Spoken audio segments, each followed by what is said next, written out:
Di antara faktor yang merusak kebaikan itu niat. Niat yang tidak benar merusak ibadah menjadi bukan ibadah. Tak pupuk temayang tayo. Tapi karena ni hana betul lam temayang, kon temayang yang gukun. Mayang. Kon temayang tapi mayang. Kamin a'malin tasawwaru bi surati a'malil akhirah. Le amai bah, banyak amal yang bentuknya amal akhirah. Fatasiru a'malid dunia berubah menjadi amal dunia bisu'in niyah dengan sebab buruknya niat. Faktor yang pertama yang merusak amal, niat tidak baik. Amal baik menjadi amal tidak baik.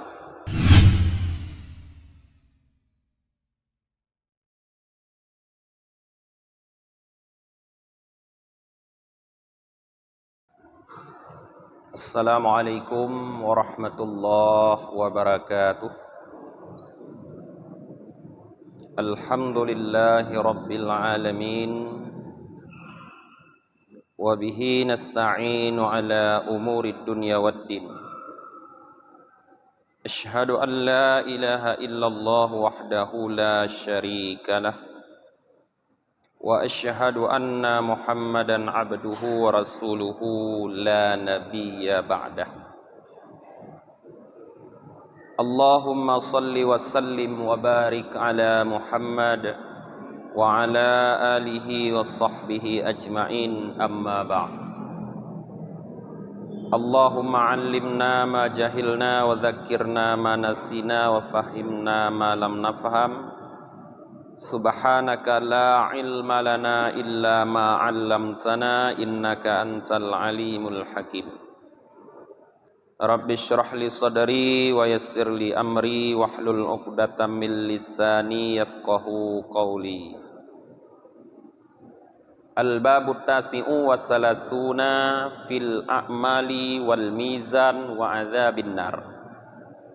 Bab yang ke-39 tentang amal-amal dan mizan dan azab neraka.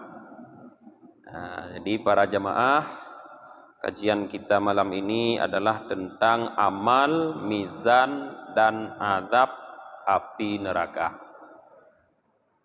Ya akhi, la taghfal anil fikri fil mizan wa tatayyuril kutubi ilal iman ilal aimani wasyama'il fa innan nas ba'da su'al salasun.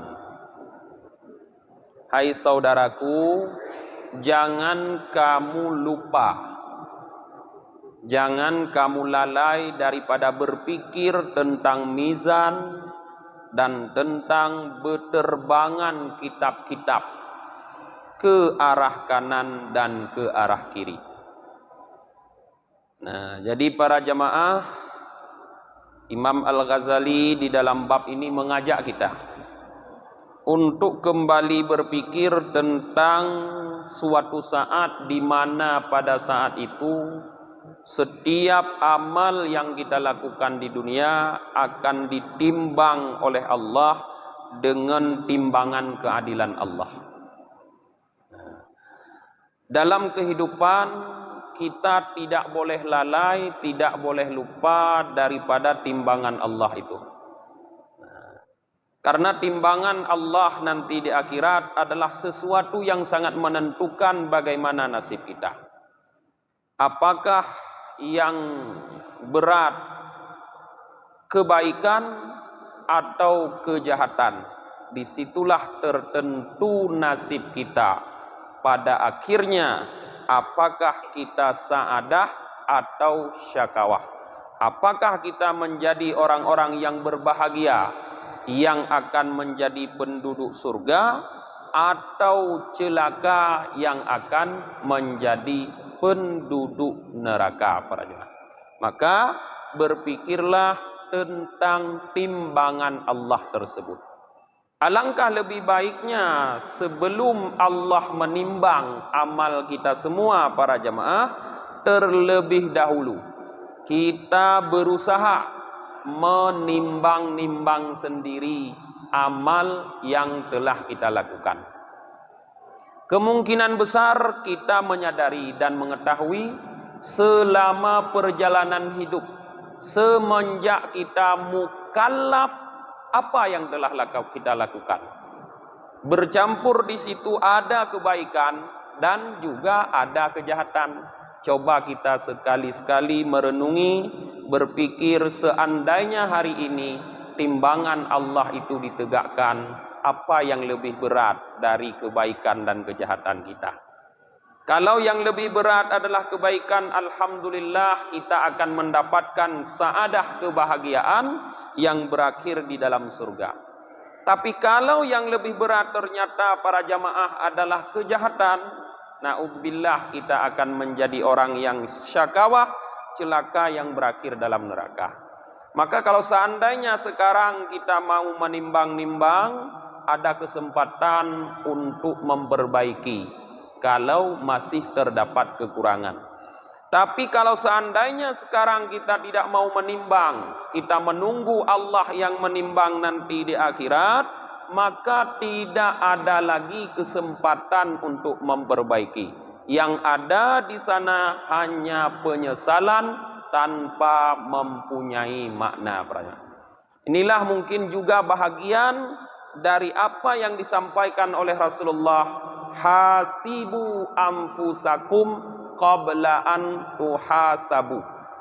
Hisablah, perhitungkan diri kalian. Artinya perhitungkan amal baik berapa banyak, perhitungkan amal jahat berapa banyak, timbang. Sebelum nanti di akhirat kita diperhitungkan. Karena perhitungan di akhirat itu sudah berada pada titik penghabisan. Tidak akan ada penambahan lagi kalau kurang, dan tidak ada lagi pengurangan kalau banyak. Tapi kalau sekarang ada, masih bisa kita menambah kalau kurang kebaikan, masih bisa kita tambah kebaikan. Banyak kejahatan, masih bisa kita kurangi kejahatan tersebut dengan bertaubat.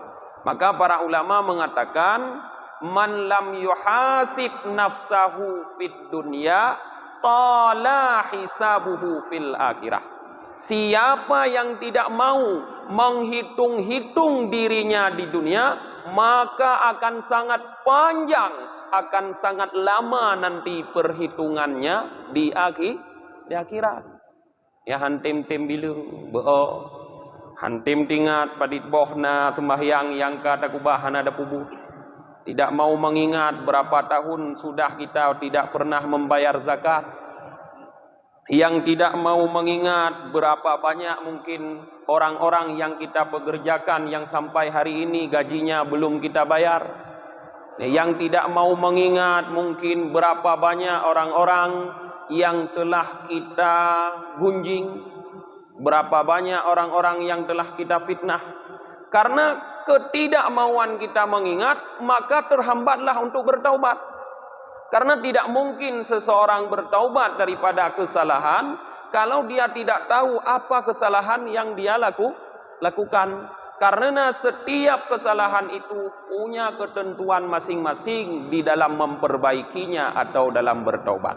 Maka faktor yang paling penting untuk memperbaiki diri adalah hasibu anfusakum pertama. Memperhitungkan diri kita. Yang paling penting. Setelah diperhitungkan baru beranjak kepada taubat. Tidak mungkin langsung bertaubat apabila kita tidak menyadari, tidak mengetahui apa kesalahan yang telah kita lakukan. Artinya mungkin dengan bahasa yang lebih keren para jemaah, kita perlu meninventarisasikan kesalahan-kesalahan yang pernah kita lakukan semenjak kita mukallaf.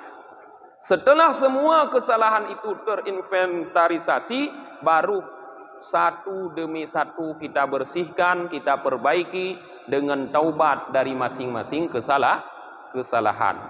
InsyaAllah kalau itu mau kita lakukan, nanti di akhirat kita akan merasa bahagia di saat Allah menimbang amal, karena ternyata yang lebih berat adalah timbangan kebaikan. Karena kejahatan sudah kita bersihkan waktu kita hidup di dunia. Dan Imam Al-Ghazali juga mengajak kita agar jangan lupa terhadap tatayuril kutub. Nanti di saat akhirat, di saat kiamat sudah terjadi, manusia sudah Allah kumpulkan di padang mahsyar, akan ada lembaran-lembaran buku yang berterbangan menghampiri kita. Apakah ke kanan, apakah ke kiri, apakah melalui depan, apakah melalui belakang, kita belum tahu bagaimana kita menerima buku tersebut. Padahal keadaan seseorang dalam menerima buku itu adalah sangat menentukan bagaimana isi daripada buku tersebut. Apakah isinya kebaikan? Kalau isi buku itu dipenuhi oleh kebaikan, kita akan menerima dengan tangan kanan lewat depan. Tapi kalau isi dari buku itu adalah kejahatan, kita akan menerima dengan tangan kiri lewat belakang. Ini juga sangat menentukan bahagia dan celaka kita. Setiap apa yang kita lakukan selalu ditulis oleh dua orang malaikat yang berada di kanan dan di kiri, yang disebut dengan raqib dan atid atau kiraman katibin. Dua malaikat ini yang selalu mengawasi amal kita. Amal baik ditulis oleh malaikat raqib atau kiraman dalam buku kebaikan. Amal buruk ditulis oleh malaikat atid atau katibin di dalam buku kejahatan. Buku itu disatukan, dibawa dihadapkan pada Allah, maka akan nampak di sisi Allah mana yang lebih dominan, kebaikan atau kejahatan. Kalau yang lebih dominan kebaikan, akan kita terima dengan tangan kanan. Kalau yang lebih dominan adalah kejahatan, akan kita terima dengan tangan kiri, para jemaah. Fa innan nasa ba'da su'al salasun. Imam Al-Ghazali mengatakan bahwa manusia setelah terjadi pertanggungjawaban, setelah semua amal dimintakan pertanggungjawaban oleh Allah di akhirat nanti, terkelompok menjadi 3 kelompok, kata Imam Al-Ghazali. Semua yang kita lakukan kita pertanggungjawabkan. Inna sam'a wal basara wal fuada kullu ulaika kana anhu mas'ula, kata Allah. Sesungguhnya pendengaran, apa yang kita dengar, para jemaah. Jadi bunyi apapun yang kita dengar, mas'ula, pasti dimintakan pertanggungjawaban. Maka orang mukmin yang imannya bersih, dia akan memilih-milih bunyi yang dia dengar. Bunyi yang dia dengar adalah bunyi yang bermanfaat, yang mampu dipertanggungjawabkan di akhirat. Tapi kalau bunyi itu tidak bermanfaat, membuat mudarat di akhirat, maka tutuplah kuping daripada bunyi tersebut. Di antara bunyi yang tidak bermanfaat, para jemaah, yang membuat mudarat kita di akhirat adalah ghaibah. Orang menggunjing. Kageduk ramai-ramai uringinan dagalan tanya tengah gepegah kengon ke yang hanatruh ba uronyan menggunjing. Kata Rasulullah, "Dzikruka akhaka bima yukrih ghaibah." Kamu menyebut saudaramu dengan sesuatu yang tidak disukai, itu ghaibah. Nah, pernah ada seorang perempuan yang pendek datang menghadap Rasulullah karena dia ingin menyampaikan satu hajatnya kepada Rasulullah.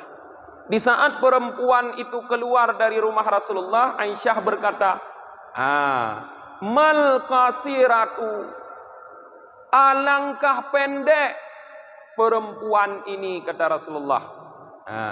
Kata Aisyah, "Alangkah pendek perempuan ini." Kata Rasulullah, "Ya Aisyah, ghabattahu." Kamu telah menggunjingnya. Urang tuet munyo dak pegah tuet nak galak ketikanya. Padahal drong mang tuet, tapi dak pegah tuet nak galak. Jadi takun kegok nyan tuet melikut, nyan menggunjing, kata Rasulullah. Menggunjing karena munyo gedenga hana galak. betapa banyak suara-suara itu yang terdengar para jemaah. Itu suara yang akan membuat kita mudarat di akhirat, payah tanggung jawab. Maka Rasulullah nukun al-mughtabu wal mustami'u syarikani fil ismi. Orang yang menggunjing dan orang yang mendengar bersekutu dalam dosa. Jadi bagi-bagi dosa kan. Tengah ke bagi-bagi dosa.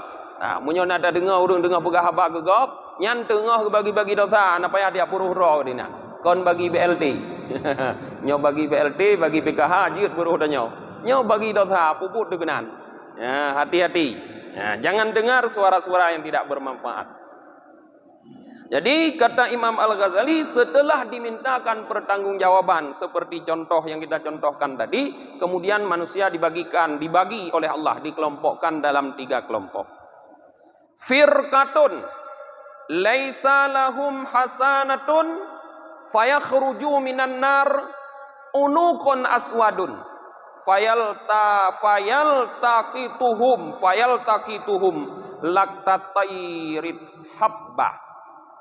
Satu kelompok, kata Imam Al-Ghazali, adalah orang-orang yang tidak punya sedikit pun kebaikan. Tidak ada secuil pun kebaikan yang dilakukan. Ini bisa bermakna para jamaah seperti apa yang telah kita kaji minggu-minggu yang lalu. Artinya kita melakukan kebaikan di dunia, tapi kebaikan kita itu tidak menjadi amal baik. Karena ada faktor-faktor yang merusak. Kita salat, tapi salat kita tidak menjadi baik karena ada faktor yang merusak. Di antara faktor yang merusak kebaikan itu niat. Niat yang tidak benar merusak ibadah menjadi bukan ibadah. Tak pupuk temayang tayo. Tapi karena ni tahna betul lam temayang, kon temayang yang gugun. Mayang. Kon temayang tapi mayang. Kam min a'malin tasawwaru bi surati a'malil akhirah. Banyak amal yang bentuknya amal akhirah. Fatasiru a'malid dunya, berubah menjadi amal dunia bisu'in niyah, dengan sebab buruknya niat. Faktor yang pertama yang merusak amal, niat tidak baik. Amal baik menjadi amal tidak baik. Kemudian faktor yang lain juga bisa tidak ada kesabaran di dalam melakukan amal. Orang yang melakukan amal tidak ada kesabaran dalam beramal, padahal sabar di dalam taat dituntut kepada kita untuk sabar dalam taat. Tapi kita tidak sabar sehingga rusaklah ibadah.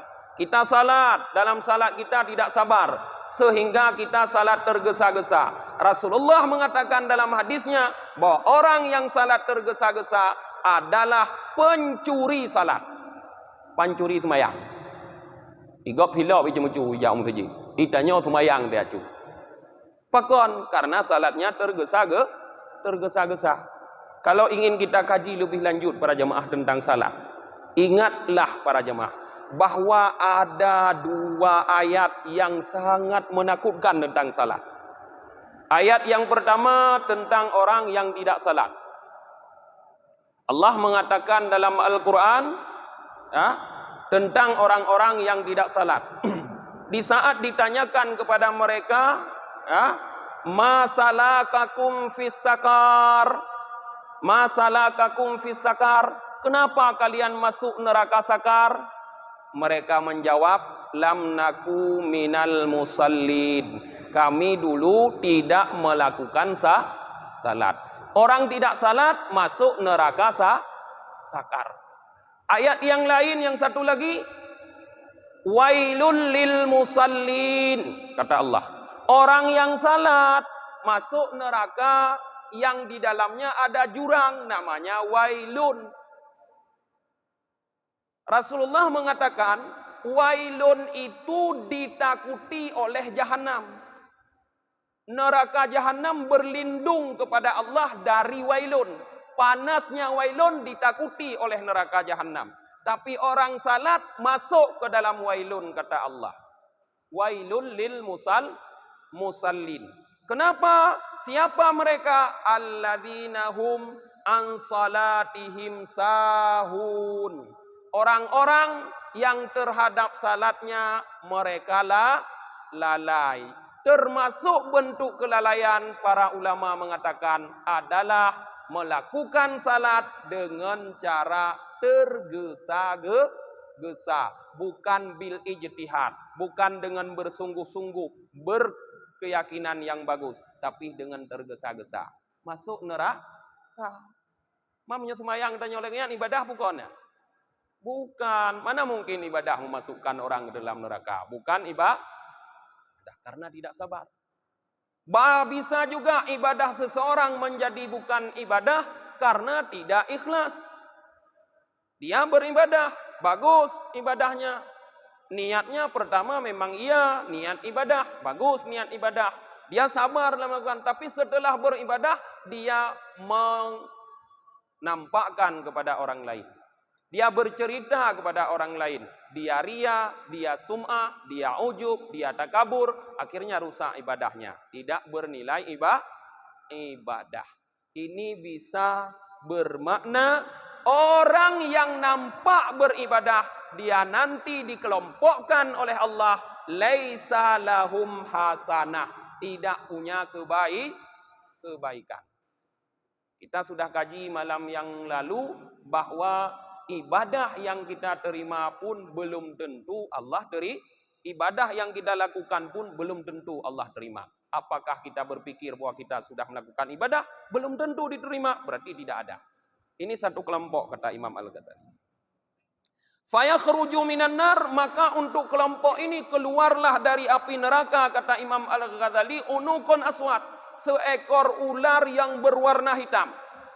Fayaltaqituhum, maka ular tersebut mematok mereka. Nah, seperti seekor burung mematok bijian. Lagi ticim nenging nubimpun ke mana, nutik jagung mana, kiban mana icoh jagung. Yang kemudian tanya teman, icoh but ulu yang tubit dari neraka. Wayantawi alaihim, dan ular itu membelit mereka. Igrup debu ulu para jamaah. So yang hana lakukan kebaikan. Wayalqihim finnar, dan mencampakkan ular tersebut mereka ke dalam neraka. Luhji grup ibahu tegudeh dalam neraka. Fatabatali ahumun nar, maka mereka ditelan oleh api neraka. Ular yang menjemput. Setelah Allah periksa amalan ibadah kitanya, rupanya hana amai bajut, ijak jemput but seekor ular. Dijemput, dipatok, dibelit, lalu dibawa ke dalam api neraka. Yang satu kelompok. Wa yunadi alaihim syakawah la sa'adah ba'daha. Dan mereka dipanggil syakawah, celaka, tidak ada kebahagiaan setelahnya. Artinya seseorang yang seperti itu, maka dia bernasib syakawah, celaka yang tidak mungkin lagi bisa dirubah menjadi bahagia. Tidak ada kesempatan lagi untuk berubah. Wa qismun akar, pembahagian yang lain kata Imam Al-Ghazali, kelompok yang lain, la sayyi'ata lahum, adalah kelompok yang sedikit pun tidak memiliki kejahatan. Kelompok yang paling bersih. Tidak ada sedikit pun mereka melakukan kejahatan. Ini bisa bermakna para jamaah bukan orang yang maksum. Alhamdulillah sudah jelas kita beriman para nabi dan rasul maksum. Tidak ada sedikit pun masuk dalam kelompok ini. Tapi bisa bermakna juga kita-kita yang sering melakukan dosa, tetapi selalu diikuti dengan taubat. Alladzina idza fa'alu fahishatan aw zalamu anfusahum dzakarullah fastaghfaru lidzunubihim. Orang-orang yang apabila melakukan perbuatan keji, dosa besar, atau menzalimi diri sendiri melakukan dosa kecil, tiba-tiba teringat pada Allah, langsung beristighfar, memohon ampun kepada Allah. Artinya setiap kesalahan yang terjadi pasti dia ikuti dengan taubat. Sehingga semua kesalahan yang pernah dia lakukan telah terhapus dengan namanya taubat. Karena taubat itu bagai stip yang menghapus kesalahan tulisan. dihapus dengan taubat. Sehingga kalau dia mati dalam keadaan bertaubat, maka tidak nampak, tidak terlihat bagi mereka kejahatan. Juga sudah kita kaji, kajian kita yang lalu-lalu para jemaah, bahwa ada orang nanti di saat dibangkitkan di akhirat, dia terkejut tidak mendapatkan sedikit pun kejahatan. Langit tidak ingat lagi apa kejahatan yang dia lakukan. Bumi tempat dia melakukan kejahatan pun sudah lupa, tidak ingat lagi apa kejahatan yang dilakukan. Kaki tangannya juga sudah tidak ingat sehingga tidak bisa bersaksi. Kehendak Allah, taubatnya membuat langit, bumi dan tangan dan para malaikat itu tidak ingat lagi terhadap kejahatan yang dia lakukan sehingga bersih. Masuk dia dalam kelompok kedua. La sayyi'ata lahum, tidak ada kejahatan bagi mereka. Fayunadi munadin, maka seorang penyeru, malaikat menyeru, memanggil, la liyakumal hammaduna lillah ala kulli halin.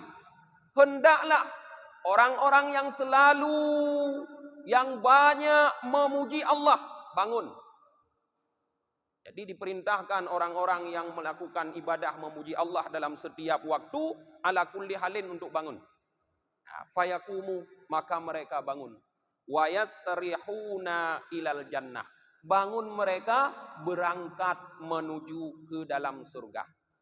Summa yuf'alu dzalika bi ahli qiyamil lail, kemudian dilakukan seperti itu untuk orang-orang yang selalu bangun tengah malam, mendirikan malam. Orang-orang yang rajin bertahajud diperlakukan seperti demikian. Disuruh bangun orang-orang yang rajin bertahajud, kemudian mereka berangkat menuju surga. Tsumma biman lam tashghilhu tijaratud dunya wala bai'uha an dzikrillahi ta'ala. Kemudian juga diperlakukan sama orang-orang yang kegiatan mereka, baik jual beli, perdagangan, bisnis mereka tidak melalaikan mereka daripada Allah. Mereka melakukan kegiatan di dunia, tapi tidak ada kegiatan apapun yang melalaikan mereka dari Allah. Seperti sering yang saya jelaskan, bahwa mereka hanya menempatkan dunia di tangan, tidak dalam hati. Dalam hati Allah, di tangan dunia. Jadi dunia hanya ada di tangan, tidak masuk ke dalam hati. Sehingga hati mereka tetap teringat kepada Allah apapun yang mereka lakukan. Diperlakukan mereka. Bangun, kata malaikat, masuklah ke dalam surga. Diperintahkan mereka untuk masuk surga. Wa yunadi alaihim sa'adatun la syakawata ba'daha, dan mereka dipanggil sa'adatun, bahagia, bahagialah, la syakawata ba'daha, tidak ada lagi kecelakaan setelahnya. Jadi kebahagiaan itu adalah titik akhir yang tidak akan berubah lagi menjadi kecelakaan. Wa yabqa qismun salis, setelah dua bahagian itu terpisahkan, tinggallah satu bahagian yang lain, yang ketiga, karena manusia dibagi tiga. Wahum aktsaruna, mereka inilah yang sangat banyak. Jadi manusia yang dominan masuk ke dalam bahagian yang ketiga, aksarun, inilah yang sangat banyak. Bagaimana mereka? Khalatu amalan salihan wa akhar sayyi'an. Mereka bercampur-campur di sana. Ada amal baik, ada amal jahat. Jampu-jampu. Kemayang pina, pegah gegop piring. Kamu tepat ina numpuna ko nyan. Puasa pina, mengupat pinjut legop nyan. Haji umrah jumot legop nyan. Tapi ria pihanaku, anak kurung. Le ina tepat-tepat juinan amal baik dan amal buruk. Inilah yang banyak kata Imam Al-Ghazali. Nah, waqad yukhfi alaihim wala yakhfi 'ala Allah ta'ala anna ghaliba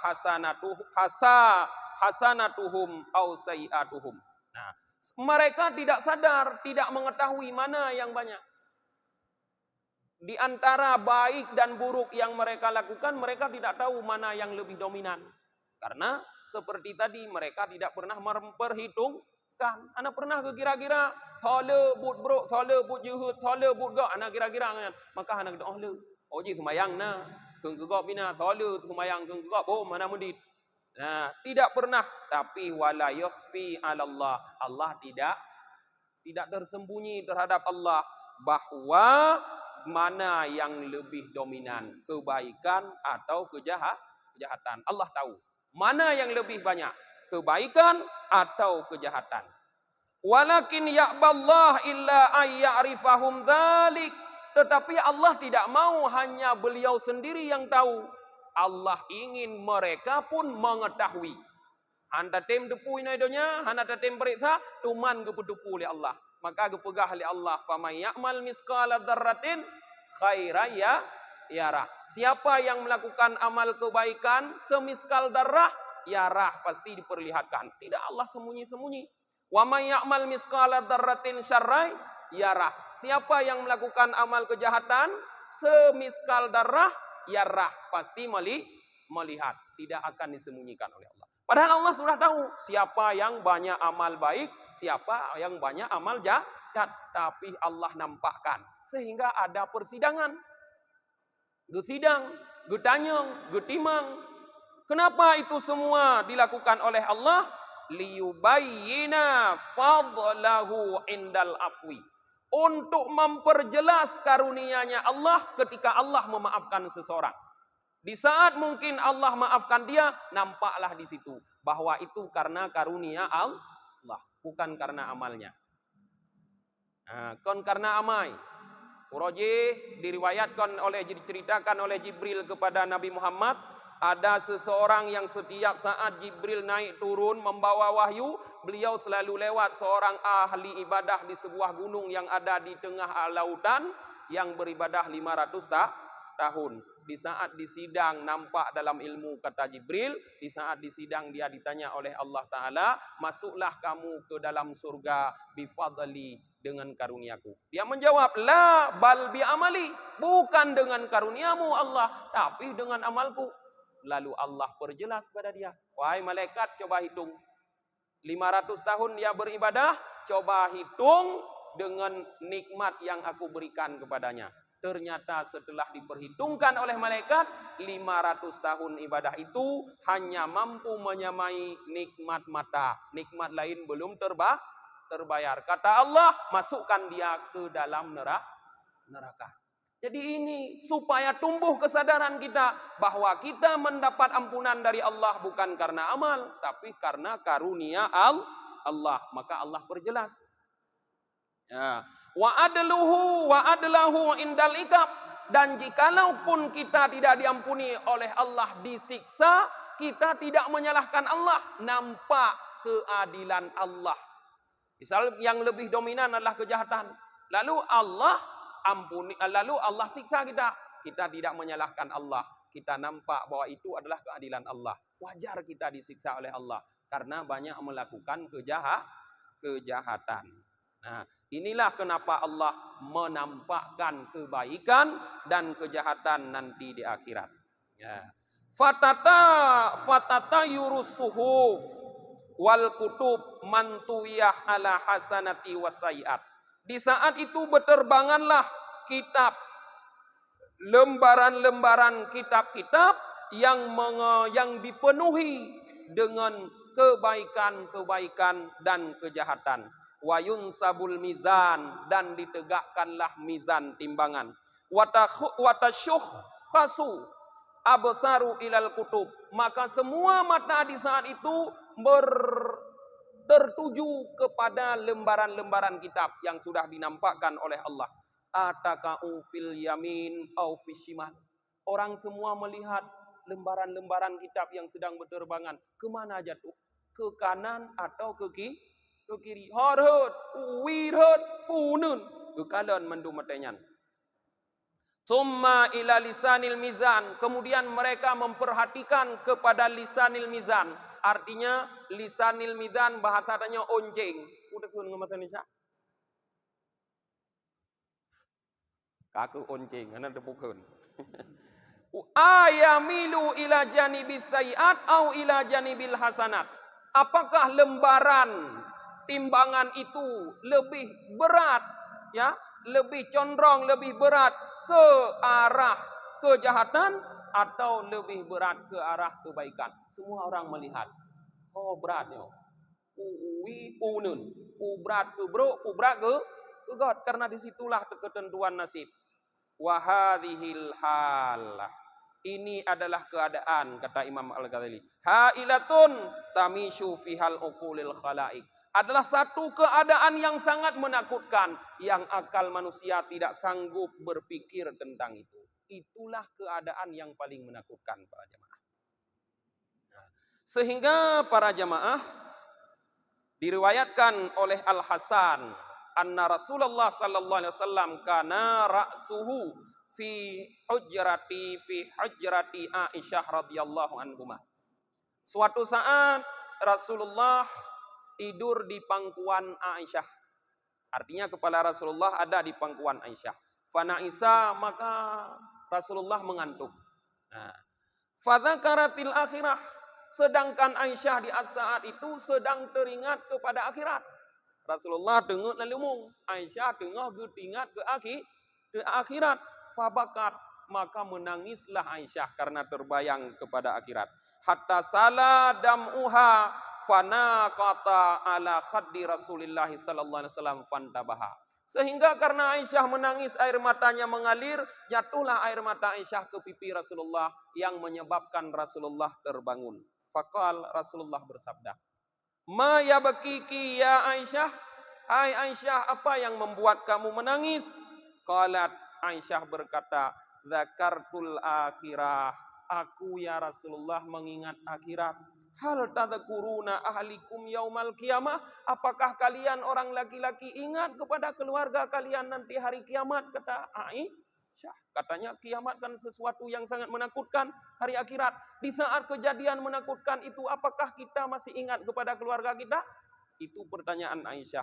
Qal, Rasulullah menjawab, "Walladzi nafsi biyadihi fi salasi mawatin fa inna ahadan la yadhkuru illa nafs."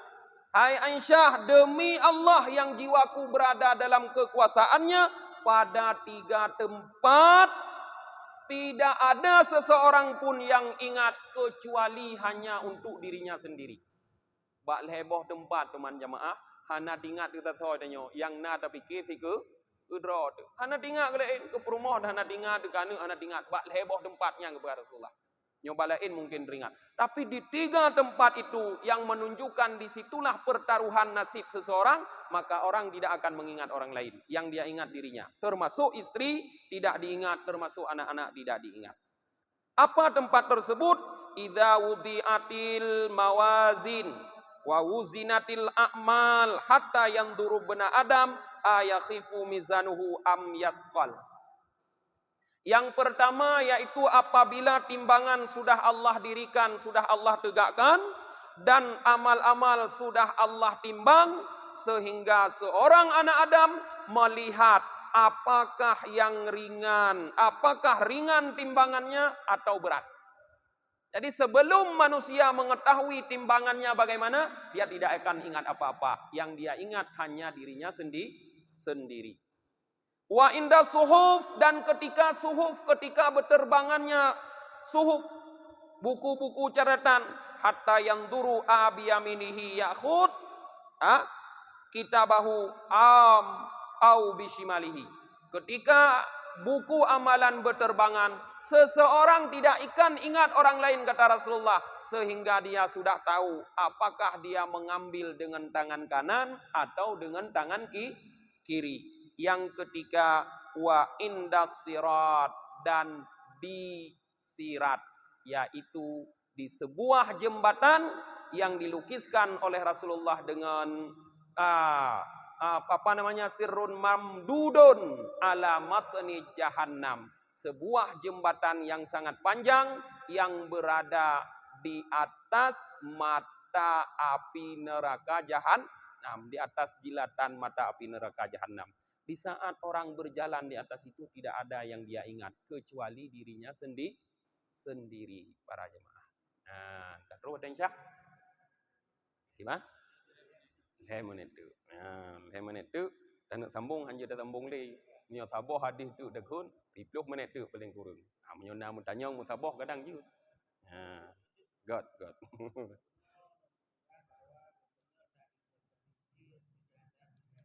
Tuh.